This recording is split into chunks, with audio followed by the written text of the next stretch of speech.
Hello students, कैसे हैं आप लोग? आई होप आप लोगों की पढ़ाई बहुत अच्छी चल रही होगी।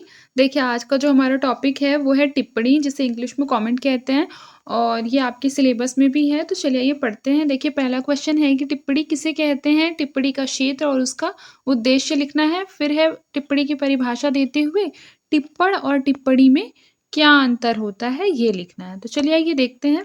देखिए, टिप्पणी उन विवरणों, विचारों एवं सुझावों को कहा जाता है जो विचाराधीन पत्रादि निस्तारण को सरल और सुबोध बनाने के लिए व्यवहार में लाए जाते हैं। ये एक लाइन का जो डेफिनेशन है ये आपको याद होना चाहिए और आप लोगों को इसको एक कॉपी में नोट भी करना है, ठीक है? छोटे-छोटे ये डेफिनेशन आपको याद रहेंगे तो एज़ इट इज़ आप एग्ज़ाम में लिखेंगे तो काफ़ी अच्छा रहेगा। देखिए, टिप्पणी के ही अंतर्गत पूर्व पत्र का संक्षेप, निर्णयाधीन प्रश्नों का विवरण एवं उसका विश्लेषण तथा तत्संबंधी कार्यवाही आदि का भी उल्लेख किया जाता है। अर्थात टिप्पणी का आशय उन बातों को संक्षिप्त, स्पष्ट और तर्कसंगत रूप में प्रस्तुत कर देने से है जिस पर निर्णय देना होता है। साथ में उन तथ्यों की ओर भी संकेत कर दिया जाता है जो निर्णय देने में क्या होते हैं, सहायक होते हैं। देखिए, टिप्पणी की परिभाषा क्या है? विचाराधीन पत्र के निस्तारण के लिए लिखी गई अभियुक्ति को टिप्पणी कहते हैं, ठीक है? ये आप नोट डाउन कर लीजिए। फिर देखिए, टिप्पणी एक ऐसी लेखन कला है जिसमें अधिकारी की बौद्धिक कार्य क्षमता एवं सद्यः निर्णय वृत्ति की परीक्षा भी हो जाती है। विचाराधीन विषय के पक्ष या विपक्ष में निस्तारण वृत्ति से लिखी गई सूचना टिप्पणी नहीं कही जाती। फिर देखिए, टिप्पणी का क्षेत्र, तो टिप्पणी का जो क्षेत्र है वो क्या है? कार्यालय है, यानी ऑफिस है। कार्यालय चाहे सरकारी हो या अर्ध सरकारी अथवा कोई संस्था हो, टिप्पणी का प्रयोग क्षेत्र माना जाता है। व्यापारिक संस्थाओं में टिप्पणी का विशेष प्रचलन नहीं है, किंतु सरकारी कार्यालयों में टिप्पणी की स्थिति अपरिहार्य रूप से स्वीकार की जाती है। सरकारी सचिवालय तथा लोक सेवा आयोग के कार्यालय आदि में इसका विशेष प्रचलन है। टिप्पण और टिप्पणी में क्या अंतर है, ये इंपॉर्टेंट है, इसको नोट डाउन कर लीजिएगा, आप स्क्रीनशॉट भी ले सकते हैं। अंग्रेजी भाषा में टिप्पण के लिए नोटिंग और टिप्पणी के लिए नोट शब्द का प्रयोग होता है। भ्रमवश लोग दोनों को एक ही मान लेते हैं, जबकि दोनों का अर्थ स्पष्टतया भिन्न है। नोट का अर्थ विवरण और नोटिंग का अर्थ टिप्पणी लेखन के कार्य से है। इसी प्रकार हिंदी में भी टिप्पण और टिप्पणी में अंतर है। किसी भी विचाराधीन पत्रादि के निपटान की सुविधा के लिए उस पर जो अभियुक्ति लिखी जाती है वो टिप्पण कहलाती है और टिप्पणी लिखने की प्रक्रिया एवं कला को टिप्पणी कहते हैं, ठीक है? अब देखिए, टिप्पणी का उद्देश्य क्या होता है। देखिए, टिप्पणी का उद्देश्य सभ्यता के विकास के साथ साथ मानव जीवन की व्यस्तता क्या हो रही है, दिन प्रतिदिन बढ़ती जा रही है। We all know that. फिर देखिए, समयाभाव की समस्या सभी के सामने रहती है। जीवन के प्रत्येक क्षेत्र में पत्र व्यवहार अपरिहार्य हो गया है।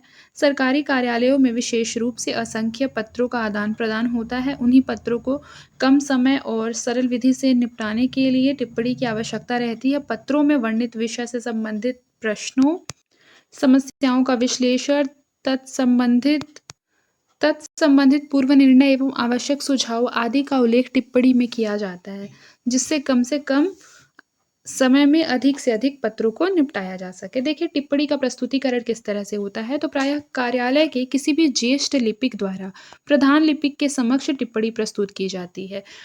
लिपिक सर्वप्रथम टिप्पणी की क्या करते हैं, जांच करते हैं, यानी कि चेक करते हैं कि वो सही है कि नहीं, और प्रस्ताव संलग्नकों से मिलान करते हैं। यदि आवश्यक समझते हैं तो वह अपने सुझाव भी प्रस्तुत करते हैं, अन्यथा अपनी सहमति के साथ उसे वह अग्रसरित कर देते हैं। फिर देखिए क्या लिखा है, अधिकारी के कार्य। प्रधान लिपिक के द्वारा प्रस्तुत टिप्पणी को विभागीय अधिकारी भली प्रकार से देखता है। तथ्यों के समर्थन में जो आदेश अथवा नियम प्रमाण स्वरूप प्रस्तुत किए जाते हैं उनका वह भली भांति निरीक्षण करता है। यदि समस्या का समाधान उसी के आदेश से संभव होता है तो वह तत्काल उस पर अपना निर्णयात्मक आदेश लिख देख देता है, अन्यथा उत्तराधिकारी से आदेश प्राप्त करने के लिए पत्रबंध को भेज देते हैं।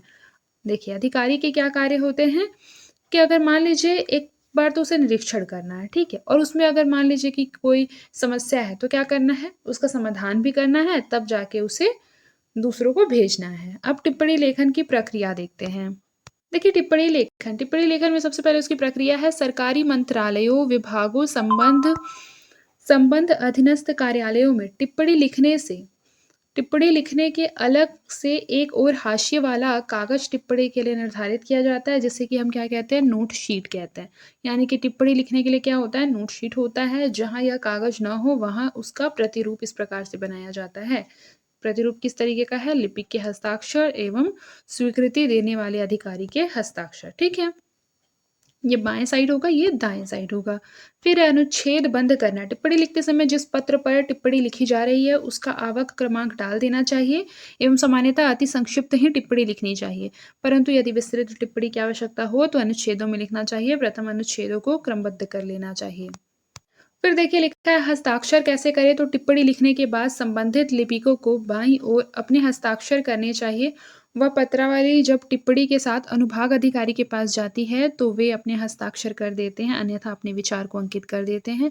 राजपत्रित अधिकारी नोटशीट के माध्यम में हस्ताक्षर करते हैं तथा अराजपत्रित अधिकारी लिपिक के हस्ताक्षर के नीचे दाईं ओर केवल वे अधिकारी हस्ताक्षर करते हैं जो पत्र से संबद्ध मामले को अपने स्तर पर निपटाने में क्या होते हैं, सक्षम होते हैं। तो हस्ताक्षर कहाँ-कहाँ किसका-किसका होगा, ये भी आप अच्छी तरीके से नोट डाउन कर लीजिए। फिर पृष्ठ संख्यांकन। पत्र बंध के जिस पृष्ठ पर टिप्पणी लिखनी होती है उस पर पृष्ठ संख्या लिख देना चाहिए। अब देखिए रेखांकन। पत्र बंध के जिस विषय पर टिप्पणी प्रस्तुत करनी होती है उसे रेखांकित कर देना चाहिए या पिन की सहायता से एक कागज का टुकड़ा वहां लगा देना चाहिए ताकि विषय को समझने में सरलता हो। फिर देखिए 6 में क्या है कि क्रमबद्धता। टिप्पणी में उल्लेखित बातों का क्रमबद्ध मतलब टिप्पणी में क्या होती है कि जो हम बात लिख रहे हैं, ठीक है, उसमें एक क्रमबद्धता होना आवश्यक है, यानी कि वह बातें क्या होनी चाहिए, क्रम के अनुसार लिखी होनी चाहिए। इससे निर्णय में सहायता प्राप्त होती है। फिर देखिए मुख्य विषय की पृथकता। यदि कोई मुख्य महत्वपूर्ण विषय है तो उस पर तत्काल निर्णय की आवश्यकता होती है, तो पृथक विवरण वक्तव्य का परिशिष्ट रूप देना चाहिए ताकि महत्वपूर्ण विषय अस्पष्ट होकर विलुप्त न हो जाए। फिर देखिए नीति के प्रश्न। नीति के प्रश्न अथवा अधिकारियों के आचरण के संबंध में टिप्पणी में आलोचना अवांछनीय मानी जाती है। फिर देखिए अक्षरशः उद्धरण अवांछनीय। पत्र का कोई भी अंश टिप्पणी में शब्दशः नहीं लिखा जाना चाहिए जब तक कि विशेष रूप से वह महत्वपूर्ण न हो। फिर टिप्पणी का शब्दांतर अनुचित। किसी विभाग में विशेष द्वारा प्रस्तुत टिप्पणी का शब्दांतर किसी दूसरे विभाग द्वारा नहीं किया जाना चाहिए। देखिए फिर नेक्स्ट क्लास में हम लोग पढ़ेंगे विज्ञापन, ठीक है? ये भी आपके सिलेबस में, आप एक बार सिलेबस देख लीजिएगा, ठीक है? और आज के लिए बस इतना ही, मिलते हैं नेक्स्ट क्लास में, तब तक के लिए अपना ख्याल रखें और मन लगाकर पढ़ाई करते रहें।